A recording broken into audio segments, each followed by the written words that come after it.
संत की भाषा बहुत अनूठी है, बहुत गोपनीय होती है। जैसा मैंने आपसे कहा था कि संत सियाराम बाबा से एक पत्रकार ने पूछा था कि बाबा ये दुनिया क्या है, जीवन क्या है, तो उन्होंने बहुत ही गूढ़ रहस्य में समझा दिया कि दुनिया बाजार है, मेला है। तुम जो देखना चाहो, जो खरीदना चाहो, खरीद सकते हो।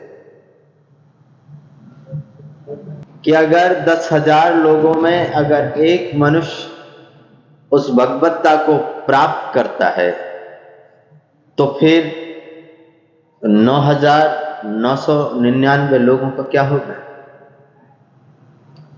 क्या वो हकदार नहीं है? क्या वो उस चीज को, उस ऊंची अवस्था को नहीं पा सकते? निश्चित ही पा सकते हैं, इसका कोई भी कारण नहीं है। अगर तुम थोड़ा सा प्रयास करो तो निश्चित ही पाया जा सकता है।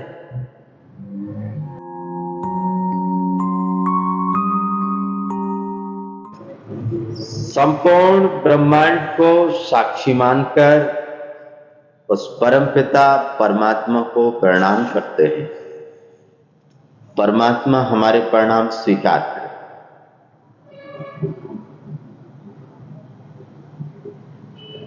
आप सभी को मैं बहुत स्वागत करता हूं कि आप सभी यहां उपस्थित हुए हैं, और मैं उन सभी मित्रों को प्रणाम करता हूं जो मुझे वीडियो के माध्यम से देख रहे हैं, सुन रहे हैं। आप सभी का बहुत स्वागत है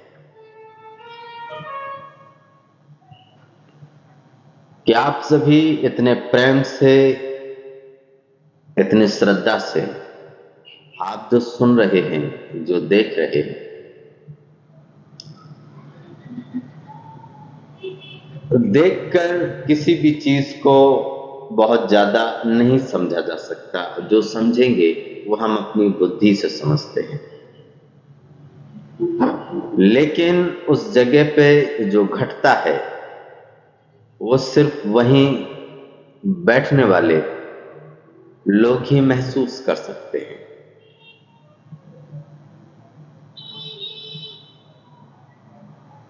तो मैं आप सभी का बहुत स्वागत करता हूं, इस दृष्टि से भी स्वागत करता हूं। आप समझ रहे हैं कि जिस तरीके का जीवन हम जीते हैं उसमें ना कोई आनंद है, ना कोई खुशी है, ना कोई उत्साह है। वो जीवन पूरी तरह से गलत है। एक और जीवन भी होता है जिस जीवन में आनंद के अतिरिक्त और कुछ भी नहीं है, और वो कहीं से लाना नहीं पड़ता, वो हमारे पास मौजूद है, तो बस उसको खोजना होगा।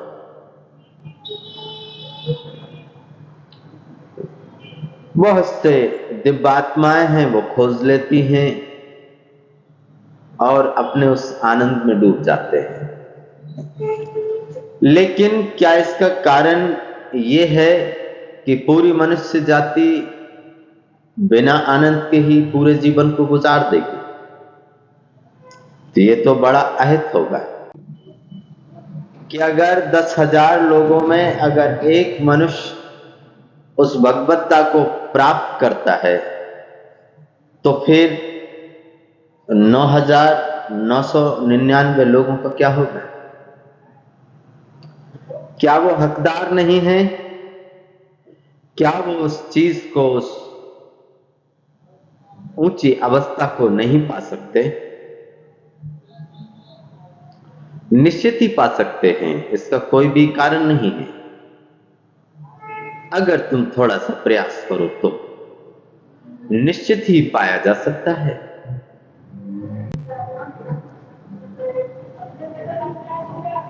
और इसके चलते हमारे जीवन में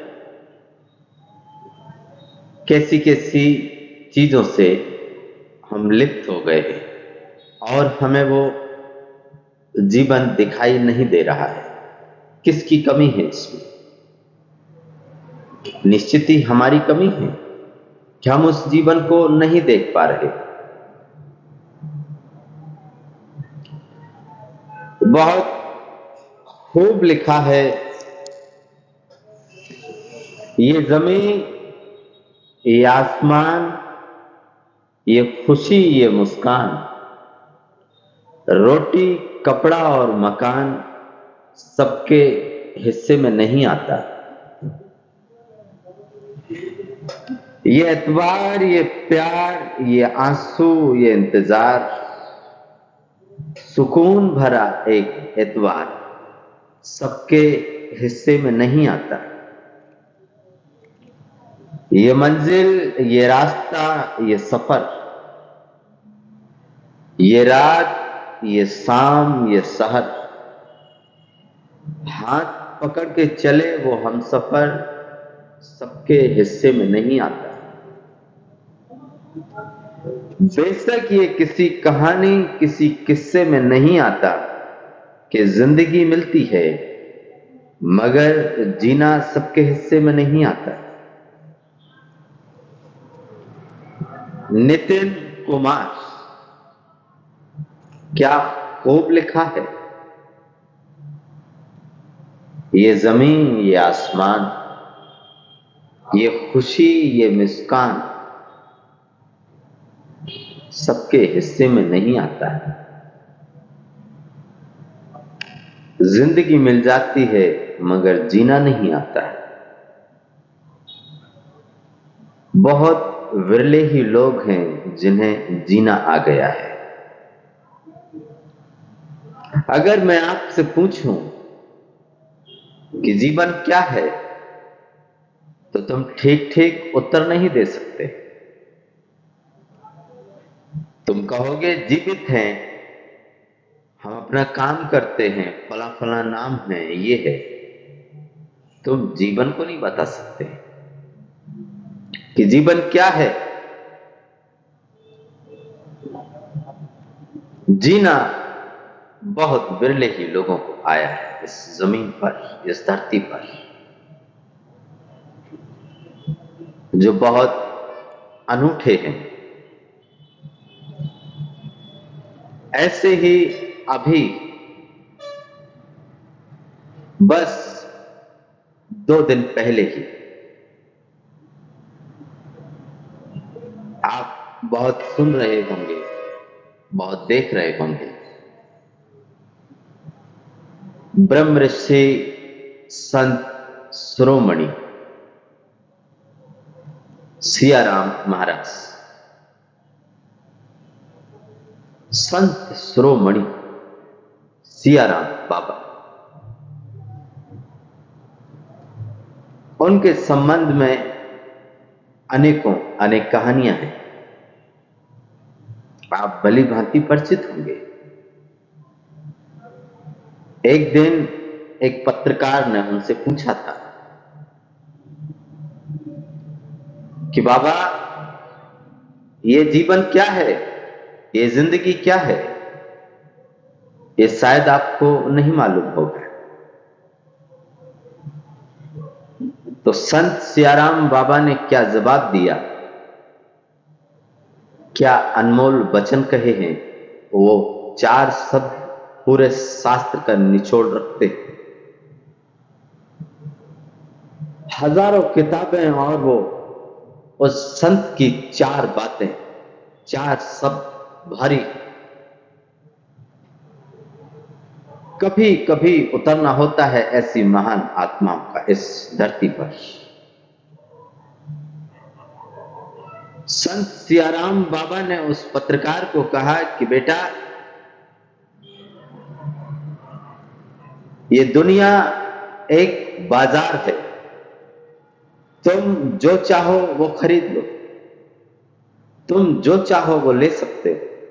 अब ये तुम्हारे ऊपर कि तुम क्या पसंद करोगे।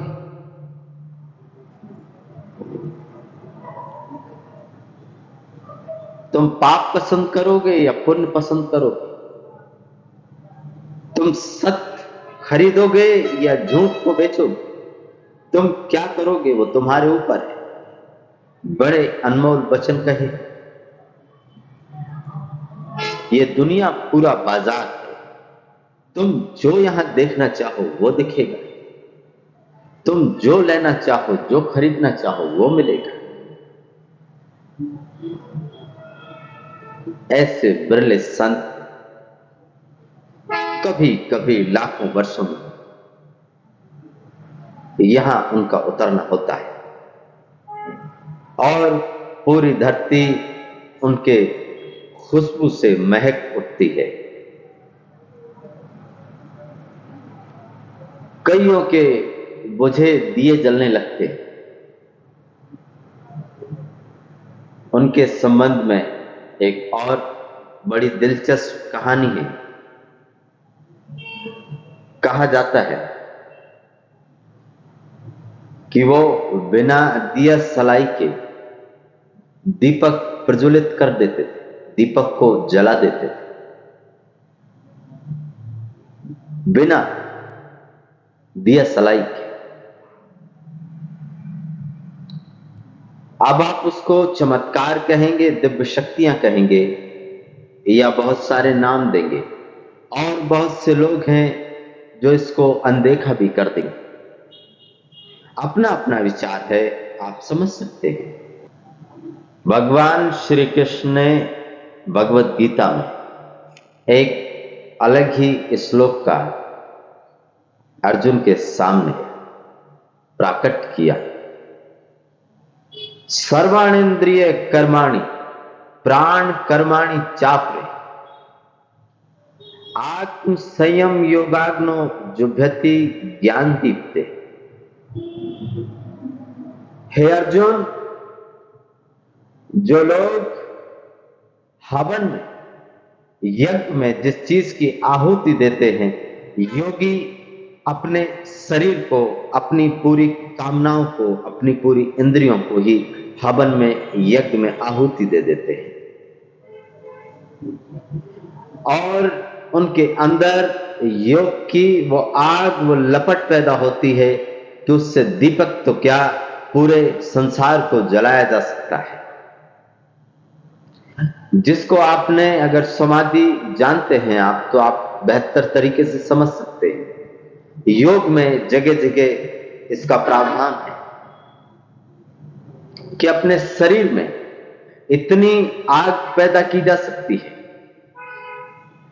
कि अपने पूरे शरीर को भस्म किया जा सकता है। मुझे इस तरह से कहने दें तो आप बेहतर तरीके से समझ सकते हैं। अगर आप चाहें तो अभी अपनी दोनों हथेलियों को रगड़ के देखें, एक प्रयोग करें छोटा। अभी अपनी दोनों हथेलियों को रगड़ के देखें, और तुम एक हद तक जब तुम रगड़ोगे तो उसमें आग पैदा होने लगेगी, गर्माहट पैदा होने लगेगी, और तुम ज्यादा देर तक रगड़ नहीं सकते, तुम्हारे हाथ में फफोले पड़ जाएंगे अगर तुम रगड़ते रहे तो। शरीर में बहुत अग्नि है। अगर तुम समझते हो कि तुम्हारे पेट में खाना पचता है तो तुम गलत हो। खाना भस्म होता है। कई तरह की आगे हैं पेट में, कई तरह के रासायनिक द्रव्य हैं, कई तरह के लिक्विड हैं, वो पूरे खाने को भस्म कर देते हैं। आंतें पचाती नहीं है खाने, भस्म करती है।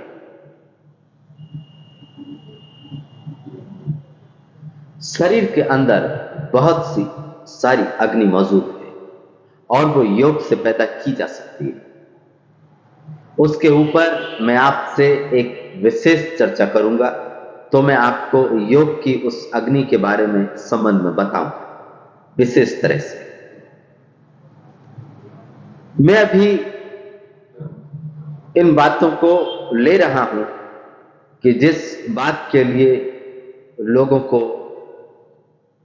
समझते नहीं हैं या समझ नहीं पाते हैं, उसको मिथ्या कहते हैं या झूठ कह देते हैं, तो मैं उनको समझाने भर के लिए बता रहा हूं कि दीपक को जलाना कोई बहुत मुश्किल का काम नहीं है। योगी चाहे तो अपने शरीर की अग्नि से उस दीपक को प्रज्वलित कर सकता है।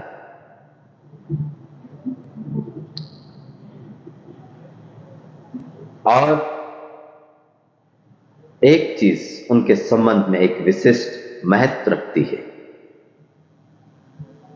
पूरी मनुष्य जाति के लिए उनकी मृत्यु हो सकती है, मगर पूरी मनुष्य जाति गलत है। योगी कभी मरते नहीं हैं। मृत्यु तुम्हारे अर्थों में होगी, योगी के अर्थों में महासमाधि है, महान निर्वाण है। तुम समझ नहीं सकते। तुम शरीर के मिटने को ही जानते हो तो तुम मृत्यु को समझते हो, तुम महामृत्यु को नहीं समझते। अभी उसी की खोज करता है कि योगी अपनी सारी जिंदगी,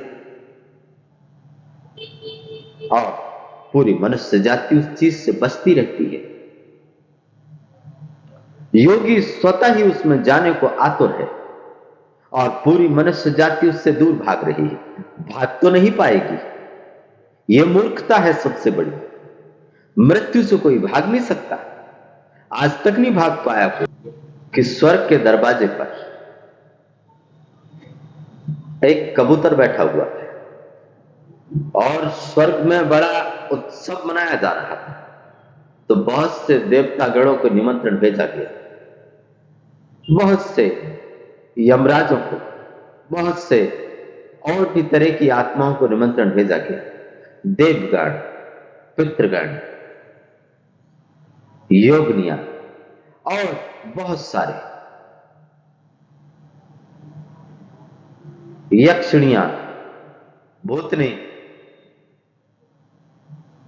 और बहुत तमाम सारे। तो सभी आते जा रहे थे और उस दरवाजे से प्रवेश कर रहे थे। उस दरवाजे पे ही कबूतर बैठा हुआ था। थोड़ी देर में यमराज का निकलना हुआ उस दरवाजे से। उसको भी निमंत्रण भेजा था। यमराज का निकलना हुआ उस दरवाजे से। उस कबूतर पे यमराज की नजर पड़ी और यमराज मुस्कुराए। कबूतर की तो सिट्टी पिट्टी गुल हो गई, होश फाख्ता हो गए कबूतर के। कबूतर चिंतित परेशान। उसने द्वारपाल को पूछा कि क्या हुआ, यमराज मुझे देखकर मुस्कुरा रहे, क्या कारण है इसका? तो द्वारपाल ने कहा कि तुम्हें पता नहीं वो क्यों मुस्कुराते? आज तुम्हारा अंतिम दिन है।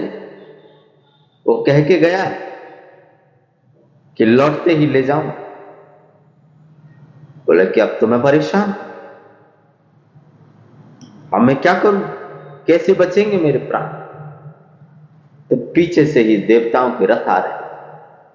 कबूतर ने अपनी सारी व्यथा उस देवता को सुनाई कि महाराज मैं बड़ा परेशान, अभी थोड़ी देर पहले यमराज का निकलना हुआ है, बस थोड़ा सा मुस्कुरा दिया, मेरी सिट्टी पिट्टी गुल हो गई, मुझे बचाएं। देवताओं के पास अपने तरह के रथ हैं जो हवा से बात करते, पल भर में पूरी दुनिया को चक्कर लगाते। देवताओं ने कहा कि तुम चिंता मत करो, आओ बैठो मेरे रथ पे, अभी तो मैं 7 समुद्र पार छोड़े आ, पता भी नहीं चलेगा। कबूतर बैठ गया, रथ ने उड़ान भरी, पलक झपकते ही 7 समुद्र पार एक किसी सुनसान जगह पर, किसी गुफा में, एक छोटे से जगह पर उस कबूतर को बैठा दिया और चले गए। थोड़ी देर बाद पूरा उत्सव खत्म हुआ, यमराज का निकलना हुआ और यमराज वहां पहले से मौजूद। कबूतर ने यूं ही यमराज को देखा, उसके तो प्राण पखेरु उड़ गए।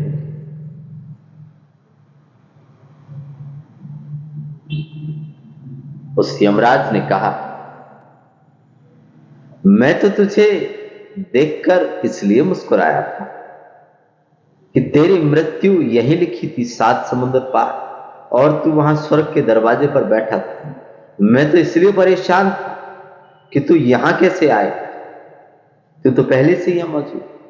तो चलो, कोई भी कभी भी मृत्यु से भाग नहीं पाए, और हम बड़ी चालाकियां करते हैं उससे बचने के लिए। योगी जीते जी जान लेते हैं उससे। किसकी होगी मृत्यु, जान लिया गया है। हमारे लिए उस महान संत की मृत्यु हो सकती है, लेकिन उस महान संत के लिए वो महामृत्यु सिद्ध हुई है। समाधि में लीन हो गए।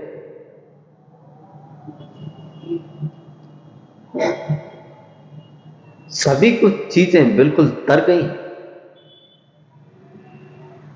यही संदेश देने आते हैं सदगुरु, संत, ब्रह्म ऋषि इस जमीन पर, इस धरती पर, पूरी मनुष्य जाति। और मनुष्य जाति उनके इशारे को नहीं समझ पाती। इसमें किसका है दोष? संत की भाषा बहुत अनूठी है, बहुत गोपनीय होती है। जैसा मैंने आपसे कहा था कि संत सियाराम बाबा से एक पत्रकार ने पूछा था कि बाबा ये दुनिया क्या है, जीवन क्या है? तो उन्होंने बहुत ही गूढ़ रहस्य में समझा दिया कि दुनिया बाजार है, मेला है। तुम जो देखना चाहो, जो खरीदना चाहो खरीद सकते हो।